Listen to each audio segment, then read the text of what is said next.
How to make a Pong game in Scratch. First, make a circle while holding Shift. I would change the outline to white and make it pretty thick. Then add a color of your choice to be the background. Make a new sprite and make a rectangle. Now we can start coding.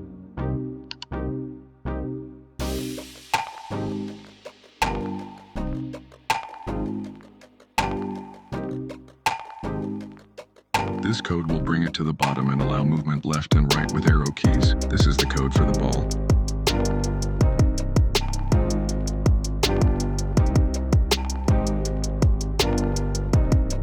This will allow the ball to move and bounce off of our sprite.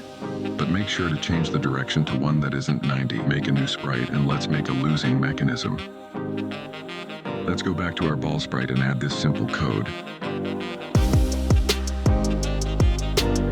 Then last but not least, make a new sprite and make the whole background red and text saying you lose. This is the code. If you add some music, you should get something like this.